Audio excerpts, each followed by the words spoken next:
Welcome to Newtonian MJ channel, the channel which clear all the concepts of physics. क्योंकि हम concepts का रट्टा नहीं लगाते, हम कॉन्सेप्ट्स को क्लियर करते हैं। तो आज हम पढ़ने वाले हैं चैप्टर नंबर 11 रे ऑप्टिक्स का लेक्चर नंबर 2। आज का अपना टॉपिक होने वाला है स्पेरिकल मिरर्स। अपन ने प्लेन मिरर कर लिया है और रिफ्लेक्शन ऑफ लाइट भी अपन पढ़ चुके हैं। तो आज हम पढ़ते हैं स्पेरिकल मिरर्स। देखो, पहली बात तो आती है कि स्पेरिकल मिरर्स की ज़रूरत क्यों पड़ती है। स्पेरिकल मिरर्स की अपने को ज़रूरत पड़ती है क्योंकि हम जानते हैं कि प्लेन मिरर के सामने अगर कोई ऑब्जेक्ट खड़ा है तो उसकी image equal to the object बनती है। बात क्लियर?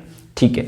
लेकिन कई बार अपने पास में सिचुएशंस ऐसी आती हैं कि हमें उस ऑब्जेक्ट की साइज को छोटा करना पड़ता है या फिर उस ऑब्जेक्ट की साइज को बड़ा करके देखना होता है, इसलिए स्पेरिकल मिरर्स की ज़रूरत पड़ती है। जैसे मान लिया हम बाइक के ऊपर जा रहे हैं और हमें पीछे का जो दृश्य देखना है, ठीक है।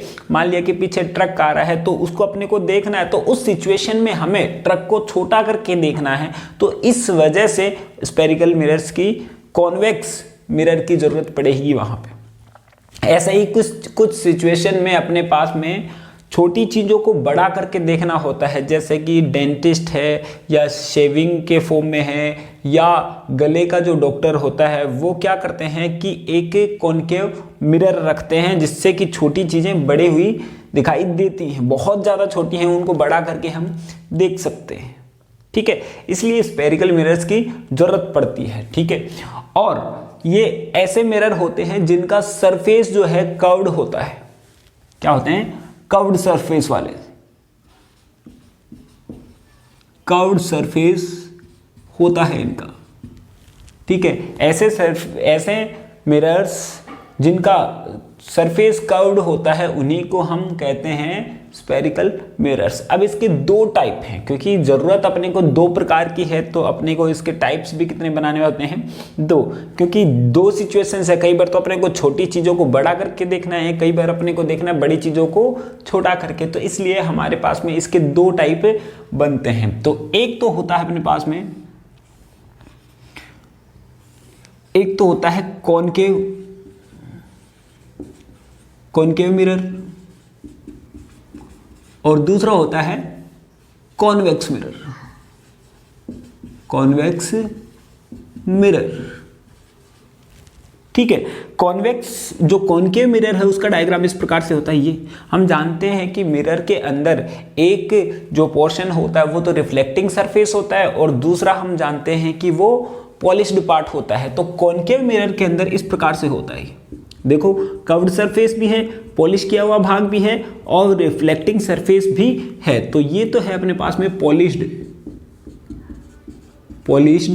सरफेस, ठीक। और ये है अपने पास में reflecting surface,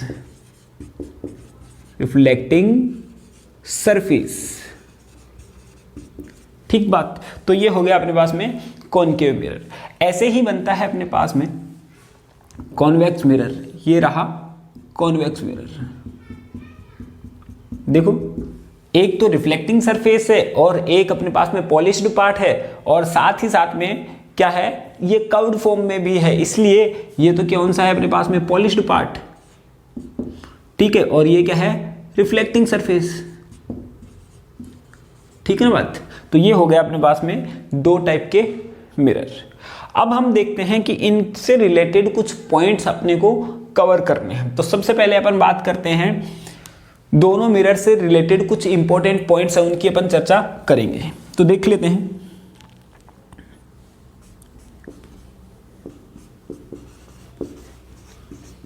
important points of spherical surface.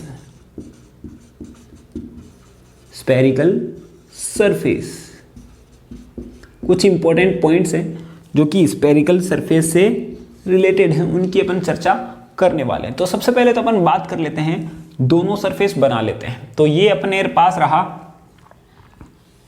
Concave mirror, ठीक है। तो ये रहा अपने पास में कॉनकेव मिरर और ये रहा अपने पास में कॉन्वेक्स मिरर।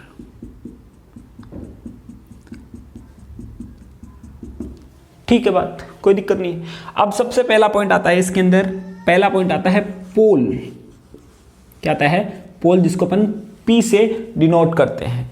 तो स्पेरिकल मिरर को बनाने के लिए हमारे पास में कुछ पॉइंट्स हैं, वो इससे रिलेटेड पॉइंट्स हैं, उनके बारे में अपन बात करने वाले हैं। तो सबसे पहले बात आती है पोल। तो पोल होता है दोनों, कोई भी स्पेरिकल सरफेस का middle point, mid point of spherical surface is known as pole.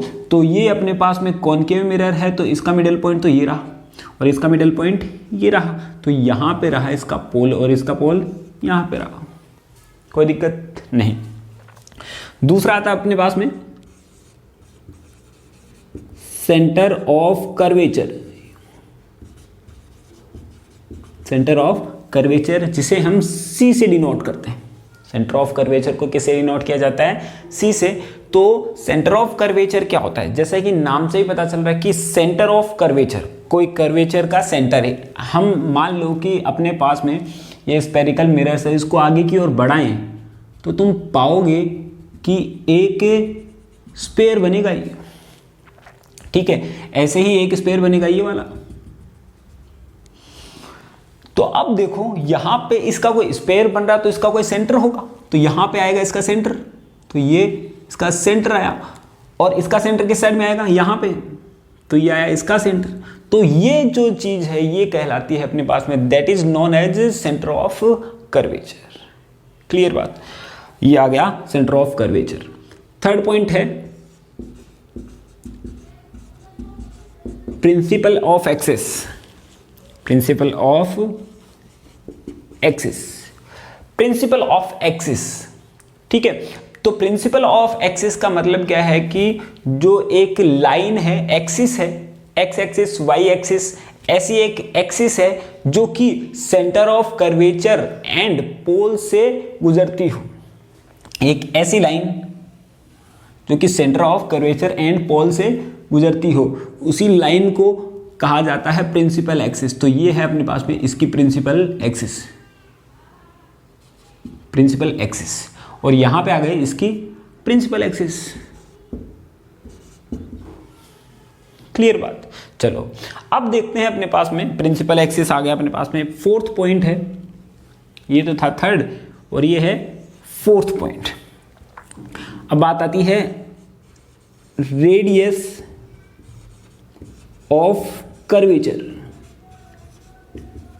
Radius of curvature, तो रेडियस क्या होगी इस कर्वेचर की? जैसा कि अपन जानते हैं कि कोई स्फीयर है, ठीक है, तो उसकी रेडियस क्या होती है? उसकी रेडियस होती है उसके सरफेस और उसके सेंटर के बीच की डिस्टेंस को ही अपन उसकी रेडियस कहेंगे। तो यहां पे भी अपन ऐसा ही करेंगे।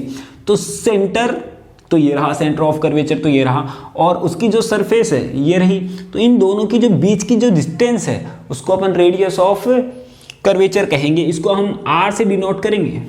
किससे डिनोट करेंगे? ऐसे ही आर से। ऐसे ही इसके अंदर होगा तो यहां पे कितना आएगा? ये आर वैल्यू आ जाएगी। क्लियर है ना बात, समझ में आ रही है? यहां पे तुम देखो ये आ गया अपने पास में आर। अब देखिए ये आ गया फोर्थ पॉइंट। अब अपन देखते हैं फोकल पॉइंट,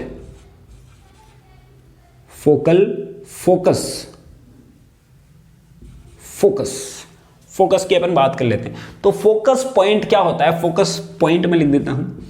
फोकस पॉइंट होता है एक ऐसा पॉइंट होता है जो कि सेंटर और पोल के मिडल पॉइंट होता है, जिसको अपन एफ डिनोट करते हैं।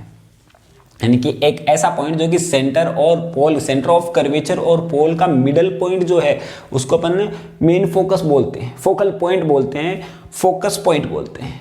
आती है बात समझ में? या यहां पे कितना आएगा? इस जगह पे आएगा। P और F के जो बीच का मेन मिडल पॉइंट है that is known as focus. अब क्या यूज है उसका तो मैं बताऊंगा आप लोगों को। इसका यूज मैं भी बता देता हूं। एक अगर कोई रे अपने पास में प्रिंसिपल एक्सिस के पैरेलल जाती है तो आफ्टर कोलिजन ये मेन फोकस से गुजरती है, मेन फोकस से गुजरती है। That point is known as, जिस पॉइंट से गुजरती है that point is known as focal point और फोकस पॉइंट। क्लियर बात। चलिए अब हम देख लेते हैं छठा है अपने पास फोकल पॉइंट आ गया। अब बात करते हैं अपन फोकल लेंथ की। फोकल लेंथ, इसको अपन डिनोट करते हैं एफ से, इसको हम डिनोट करते हैं एफ से। तो ये आया एफ। तो जैसा कि अपने को पता है कि एफ और पी के जो बीच की डिस्टेंस है उसको अपन एफ से डिनोट करेंगे। ऐसा ही यहां पे है, पी और एफ के जो बीच की जो डिस्टेंस है उसको अपन एफ से डिनोट करने वाले हैं। तो ये हो गया अपने पास में फोकस पॉइंट। 7th है अपने पास में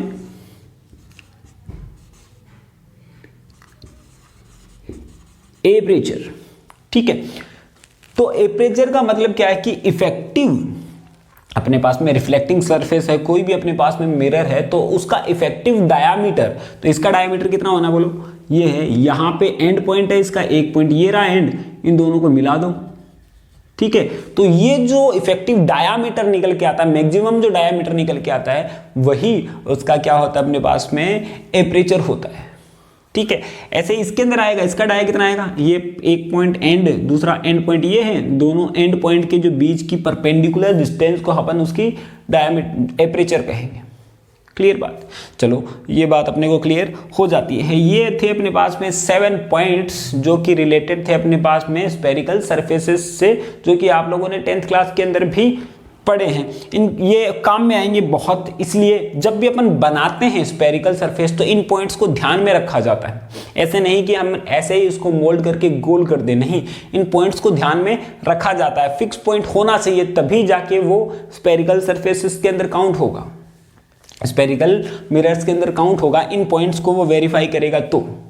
ठीक है, चलिए आगे करते हैं। अब देखिए एक बात, अगर मैं क्या करता हूं, ये स्पेरिकल मिरर्स हैं, इस स्पेरिकल मिरर्स को अगर मैं बढ़ा देता हूं थोड़ा और आगे, यहां तक कर दिया मैंने इसको, ऐसे ही इस साइड में मैंने इस साइड कर दिया, ऐसे ही मैं यहां पे भी इसको भी बढ़ा देता हूं, ये बढ़ा दिया मैंने ये वाला, और यहां बढ़ा दिया इधर। तो देखो अब बढ़ाने पर क्या चेंज हुआ, क्या पोल चेंज हुआ इसका, नहीं होगा, पोल होगा वही है। Second point, centre of curvature change हुआ, आगे बढ़ाएंगे तो सेंटर ऑफ कर्वेचर भी होगा वही प्राप्त होगा।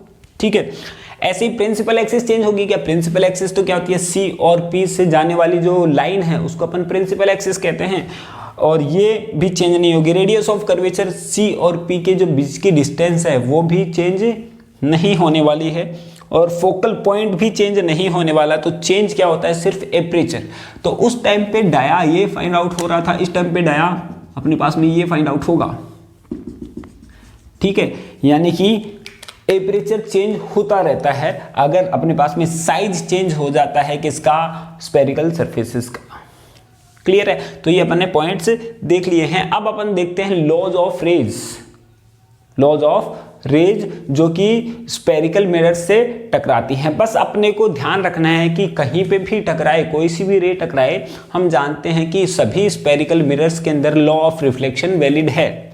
सभी, क्या बताया मैंने, बहुत इंपॉर्टेंट लाइन है ये, कि सभी स्पेरिकल मिरर्स, सभी मिरर्स के अंदर लॉ ऑफ रिफ्लेक्शन वैलिड है, चाहे वो प्लेन हो, चाहे वो कॉन्वेकेव हो, चाहे वो कॉन्वेक्स हो, सभी के अंदर I = R होना चाहिए, और इंसिडेंट रे, नॉर्मल और रिफ्लेक्टेड रे सेम प्लेन में होनी चाहिए। बस यही अपने पास में की पॉइंट है, यही अपने पास में क्या है, की पॉइंट है। अब अपन देखते हैं लॉज।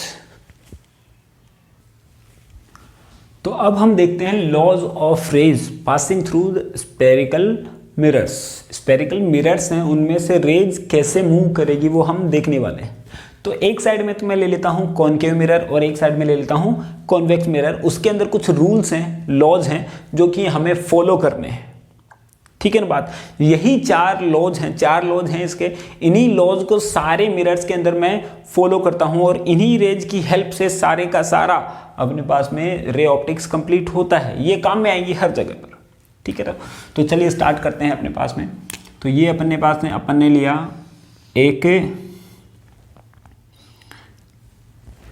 ये ले लेता हूं मैं, थोड़ा सा यहां ले लेता हूं।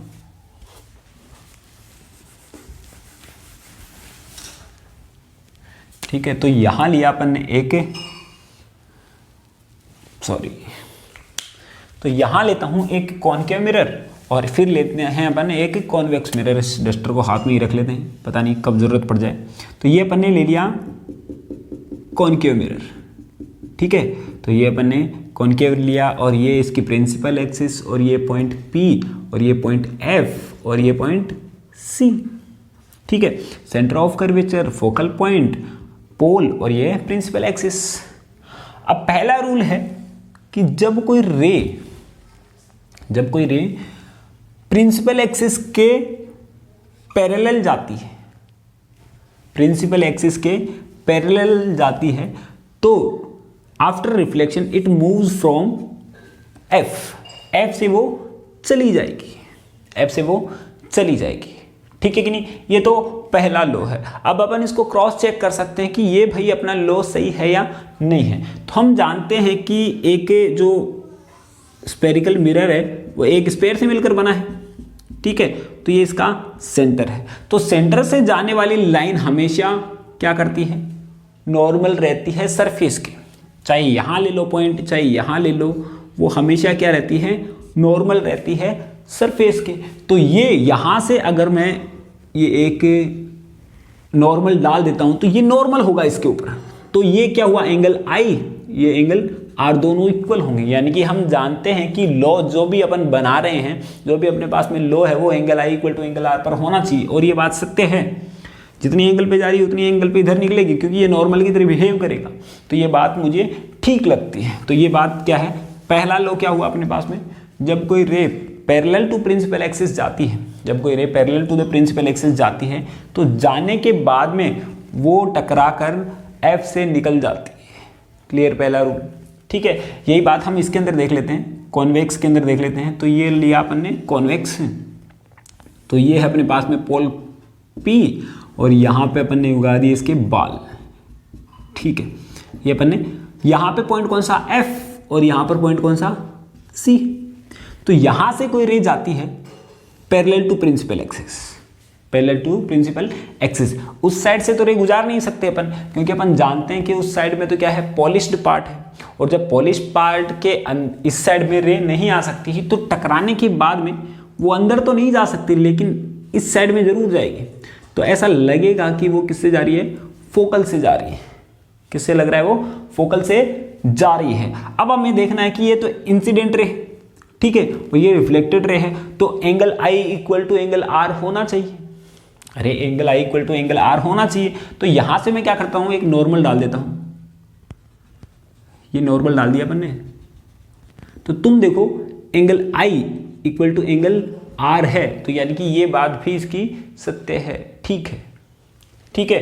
तो ये अपने पास में पहला लॉ हो गया। तो पहला लॉ अपने को बताता है जब कोई रे प्रिंसिपल एक्सिस के पैरेलल है तो टकराने के बाद में वह क्या हो जाएगी, मेन पॉइंट F से, फोकल पॉइंट F से गुजरेगी, या फिर गुजरती हुई अपने को लगेगी कि F से जा रहा है, ठीक है। जैसा कि अपने पास में हम प्लेन मिरर के सामने खड़े हैं, तो अपने को ऐसा लगता है कि अंदर कोई दूसरा व्यक्ति खड़ा है जो मेरे जैसा ही है।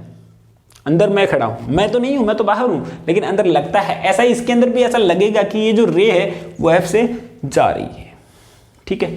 तो ये पहला पॉइंट। सेकंड पॉइंट है अपने पास में, तो ये ले लिया अपन ने स्फेरिकल मिरर, ये लिया कॉनकेव, और ये है इसकी प्रिंसिपल एक्सिस, ये पॉइंट P और ये पॉइंट F और ये पॉइंट C है। तो अब इसका जस्ट अपोजिट अपन लेते हैं, तो यहाँ पे भी मैं दूसरा भी बना लेता हूँ साथ ही साथ में। ये रहा दूसरा पॉइंट, ठीक है। तो ये अपन ने ले लिया कॉन्वेक्स मिरर, तो ये अपने पास है पॉइंट P और ये पॉइंट है अपने पास में F और ये पॉइंट है अपने पास में C। अब कोई रे अगर फोकल से जा रही है, अगर फोकल से जा रही है, तो आफ्टर कोलिजन वो क्या होगी, पैरेलल टू प्रिंसिपल एक्सिस हो जाएगी। अगर पैरेलल जा रही है तो टकराने के बाद में मेन फोकल पॉइंट से चली जाएगी। अगर फोकल से जा रही है तो टकराने के बाद में just parallel to principal axis हो जाएगी। तो तुम देखो यहाँ पे भी ये बात गई, और यहाँ पे ये जाती हुई लग रही है, तो ये टकराने के बाद में किधर चली जाएगी, इस जगह से चली जाएगी। हमें क्या देखना है, angle i equal to angle r, ठीक है। तो यहाँ पे करके देख लेते हैं अपन, हो रहा भी वैलिड, ठीक है। यहाँ पे भी अपन करके देखते हैं, ये भी बात ठीक लग रही है। तो ये पहली रे गई है, पहली रे गई और सेकंड रे इस साइड में आ गई है। तो ये पहली रे गई और सेकंड रे इस साइड में आ गई। तो दो रूल हो गए अपने पास में, अगर कोई ray parallel to principal axis जाती है तो टकराने के बाद में एफ से गुजर जाती है या फिर गुजरती हुई अपने को लगता है ना। और सेकंड है, अगर कोई रे जो है फोकल पॉइंट से जाती है तो after collision it will be parallel to the principal axis, principal axis के पैरेलल वो हो जाएगी। ठीक है, ये तो हो गए अपने पास में दो लॉ। अब बात करते हैं अपन थर्ड की। तो यहां पे मैं ले लेता हूं, यहां पे ले लिया अपन ने एक, यहां पे ले लिया अपन ने, ठीक है। तो ये ले लिया कॉनकेव मिरर, और कॉनकेव मिरर तो ये पॉइंट P है और ये पॉइंट F है और ये पॉइंट C है, ठीक है। ऐसे ही इस साइड में ले लिया अपन ने, तो ये पॉइंट अपन ने लिया है, ये लिया अपन ने, यहां पे ले लेता हूं मैं, ये पॉइंट ये है इसकी प्रिंसिपल एक्सिस, ये पॉइंट P और ये पॉइंट F और ये पॉइंट C अपने को मिल गया, ये अपने को C मिल गया है, ठीक है। तो अब देखो यहां से अगर कोई रे इससे मूव करती है, अगर कोई रे इससे मूव करती है तो C में यहां पे ले लेता हूं, थोड़ा सा दिखाई नहीं दे रहा है, तो C पॉइंट अपने लिया है। अगर कोई रे C से जाती है, अगर कोई रे C से जाती है तो आफ्टर कोलिजन ये उसी लाइन से वापस मूव कर जाएगी, इस साइड से गई उसी साइड से मूव कर गई। क्यों भाई, ये अपन तो जानते हैं कि ये प्लेन मिरर है, अगर कोई नॉर्मल से रे आती है तो वापस उस साइड में ही चली जाती है, और सी से जाने वाली लाइन हमेशा नॉर्मल की तरह बिहेव करती है, बोलो करती है या नहीं करती। ठीक है, अपन ने पढ़ा है सी से जाने वाली जो लाइन है हमेशा नॉर्मल की तरह बिहेव करेगी, तो यही अपन ने किया यहाँ पे। तो यहाँ पे एक रे अगर सी से जाती है तो वापस उसी डायरेक्शन में रिफ्लेक्ट होने के बाद में चली जाएगी, और रिफ्लेक्ट होने के बाद में उसकी इंटेंसिटी चेंज होती है सिर्फ, ये भी अपन ने बता दिया है। ऐसे ही अगर कोई रे सी से जा रही है यहाँ पे, आफ्टर सी यहाँ पर है एफ से आगे, तो उसी रे से वापस चली जाएगी। तो ये हुआ अपने पास में लॉ नंबर थर्ड। क्लियर। अब देखते हैं फोर्थ पॉइंट अपने पास में है। अगर ये तो अपने पास में लिया अपन ने कॉनकेव मिरर, ठीक है, ये कॉनकेव लिया, ये पोल पॉइंट है, और ये पॉइंट ले लिया अपन ने एफ पॉइंट, और ये ले लिया सी पॉइंट, ठीक है। ऐसे ही मैं ले लेता हूं, इस साइड में ले लेता हूं थोड़ा सा,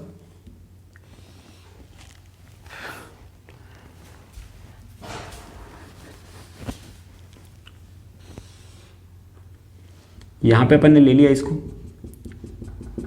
तो ये पॉइंट P और ये पॉइंट F और ये पॉइंट C अपन ने लिया है। अगर कोई रे कहां पे जाती है, एंगल P पर जाती है, डायरेक्ट P पॉइंट पे पोल पे जाती है, तो जितने एंगल पे गई है उतने ही एंगल पे वो वापस निकल जाएगी, बोलो ठीक बात। ऐसे ही अगर कोई रे पोल पर जाती है तो टकराने के बाद में वापस उसी एंगल पर वो निकल जाएगी, निकलेगी या नहीं निकलेगी। तो ये चार लॉज हैं जिनके ऊपर पूरी की पूरी रे ऑप्टिक्स डिपेंड करती है। बहुत इंपॉर्टेंट है अपने पास में ये चारों लॉज, जितने भी अपन रेज पढ़ेंगे मिरर्स के अंदर, ये चारों लॉ ही अपन काम में लेंगे। और मेरी पर्सनल जो फेवरेट है वो पहली है, ठीक है, और फोर्थ है।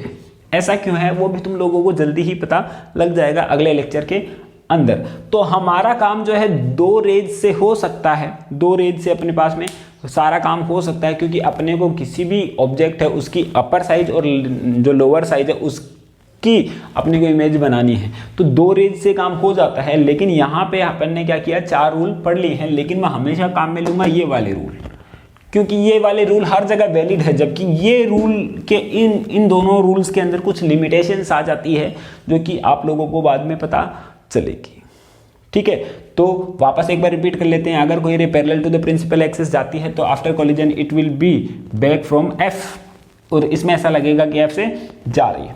सेकंड पॉइंट है, अगर कोई रे है एफ से जाती है तो टकराने के बाद में वापस वो parallel to the principal axis हो जाती है, और इसमें ऐसा लगेगा कि ये हो रहा है। और अगर कोई रे है सी से मूव करती है तो after collision it will be back, उसी डायरेक्शन में वो क्या हो जाएगी, वापस चली जाएगी। ऐसे ही अगर कोई रे कहीं से आती है और पॉइंट P पे आई एंगल पे इंसिडेंट होती है तो R एंगल पे वो रिफ्लेक्टेड हो जाएगी। ये अपन ने चारों लॉज पड़े हैं। तो यहाँ पे तुम देख भी पा रहे हो, तुम्हें लग भी रहा होगा कि अगर रे ऐसे है, मान लिया कि अपने पास में स्फेरिकल मिरर्स हैं, ये मिरर है, तो यहाँ से रे जा रही है तो टकराने के बाद में इधर ही जाएगी कहीं ना कहीं। देखो तुम यहाँ से कहीं बॉल मारते हो तो यहाँ पे टकराती है अगर ये बॉल, तो बॉल टकराने के बाद में कहाँ से जाएगी, ऊपर तो जाएगी नहीं, जाएगी नीचे से ही, और वो नीचे वाला पॉइंट क्या है, एफ है। ठीक है, हम टेढ़ा मेढ़ा बना देंगे थोड़ा बहुत तो वो स्फेरिकल मिरर से एरर होगी उसके अंदर। तो हमें ऐसा चाहिए कि ऐसा ही मिरर होनी चाहिए कि अगर पैरेलल टू प्रिंसिपल एक्सिस आ रही है तो वो एफ से ही जाए, वो जाना चाहे तो यहाँ से भी जा सकती है, यहाँ पे भी जा सकती है, लेकिन वो एकदम एग्जैक्ट परफेक्ट स्फेरिकल मिरर नहीं होगा। क्लियर बात। तो ये अपन ने पढ़ लिया है। अगले लेक्चर के अंदर अपन देखेंगे इमेज फॉर्मेशन। इमेज फॉर्मेशन हम देखेंगे। आप लोगों को नोट्स में भेज चुका हूं अपने टेलीग्राम लिंक के ऊपर, और आपको व्हाट्सअप भी कर दिया गया है, और आप फटाफट धड़ाधड़ इसको लाइक कीजिए और कमेंट करते रहिए, जैसा कि आप लोगों ने पिछले लेक्चर के अंदर किया था, जिससे मेरा मनोबल बढ़ता रहता है। ठीक है, आप मेरा मनोबल बढ़ाते रहिए और मैं आप लोगों का मनोबल बढ़ाते रहेंगे। ऐसे ही हम टीम की तरह काम करते हुए सबको फोड़ डालेंगे। क्या करेंगे, सबको हथौड़ी लेके फोड़ डालेंगे। चलो, thank you, have a nice day.